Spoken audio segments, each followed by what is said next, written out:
ওর খুব শখ হয়েছিল একটি কেক ডেকোরেশন করার। তো ওর ইচ্ছা পূরণ করার জন্যই আমি আজকের এই কেকটি বানিয়েছিলাম। ভিডিওটি দেখার অনুরোধ রইল, বিশেষ করে নতুনদের জন্য। নতুনদেরকে কাজের অনুপ্রেরণা দিবে এই ভিডিওটি, আর সেই কাজটা যে কাজই হোক না কেন। এই কেকটা ছিল একটি প্রজাপতি থিমের কেক, আর এই কেকটি কিন্তু আমি ডেকোরেশন করি নাই। এই কেকটি ডেকোরেশন করেছে হচ্ছে ও। তো আমি জাস্ট লেয়ারে লেয়ারে ক্রিম দিয়ে ফ্রিজে কামকোট করে রাখতে দিয়েছিলাম। এরপর সেই ফ্রিজ থেকে বের করে সেই কিন্তু হচ্ছে কেকটা ডেকোরেশন করেছে। তো ভিডিওটি আপনারা আশা করি শেষ পর্যন্ত দেখবেন, দেখলে পরেই বুঝতে পারবেন যে প্রথমবার কেক ডেকোরেশন করার পরে তার কেকের লুকটা কেমন হয়েছিল। তো এই যে ফ্রিজ থেকে কেকটা বের করে আনার পরে কেকটা ও ডেকোরেশন করতে লেগে গেছে। তো কেকের উপরে এই যে ফার্স্টে ক্রিম দিয়ে নিয়েছে। তো আমি যেভাবে করি ও কিন্তু ওইভাবেই করার চেষ্টা করতেছে। তো আমিও যে খুবই ভালো পারি তা না, আমার চেয়ে কিন্তু আরো অনেকে অনেক ভালো পারে।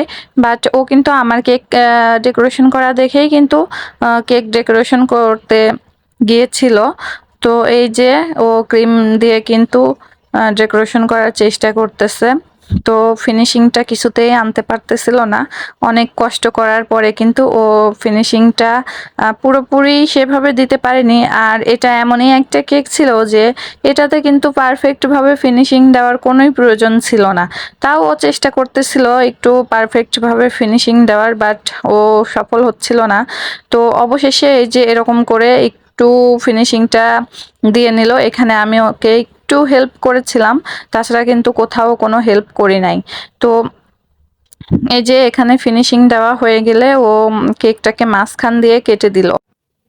আর কেকটাকে কাটার পরে একটা প্রজাপতির শেপ দিয়ে দিল। আপনারা দেখে নিশ্চয়ই বুঝে গিয়েছেন এতক্ষণে। তো নতুন হিসেবে ও যা করছে আমার কাছে ভালোই লেগেছে।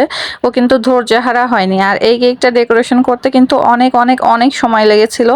তো এই কেকটা কিন্তু কোনো রকম নজেল ছাড়া ডেকোরেশন করবে সে। কেকটার সুন্দর করে চারপাশে ক্রিম দিয়ে দিয়ে এবার সে হচ্ছে মূল ডেকোরেশন শুরু করবে। এখানে সে ব্লু কালারের ক্রিম নিয়ে নিয়েছে। তো প্যালেট নাইফ দিয়ে কিন্তু এইভাবে একটু প্রজাপতির পাখাটা হচ্ছে ডিজাইন করার চেষ্টা করতেছে। তো প্রজাপতিটা কিন্তু দেখতে বেশ ভালোই লাগতেছে। তো এরপর ও হচ্ছে পার্পেল কালারের ক্রিম একটু দিয়ে দিল উপরের দিকে। তো এতেই কিন্তু অনেক সুন্দর একটি লুক চলে এসেছে। তো প্রজাপতির উপরের দুইটা ডানা কমপ্লিট হয়ে গেছে, দেখতেই পাচ্ছেন। এবারে যে সেম ভাবে কিন্তু প্রজাপতির নিচের ডানা দুইটাও একটু ক্রিম দিয়ে পরিপূর্ণ করে দিল। এতেই কিন্তু এই যে শেপ চলে এসেছে। এবার বাদ রইল চারপাশে। তো চারপাশেও কিন্তু সে সেম ক্রিম দিয়ে ডেকোরেশন করে দেওয়ার চেষ্টা করেছে। তো এতেই কিন্তু অনেক সুন্দর একটি প্রজাপতি হয়ে গিয়েছে। তো নতুনেরা যারা আছেন তারা কিন্তু অবশ্যই অবশ্যই এই ভিডিওটি দেখবেন, কারণ আমি মনে করি নতুনদেরকে অনেক অনুপ্রেরণা যোগাবে এই ভিডিওটি। আর ভিডিওটি ভালো লাগলে অবশ্যই একটি লাইক এবং একটি কমেন্টস দিবেন, আর বেশি ভালো লাগলে একটি শেয়ার করে পাশে থাকবেন।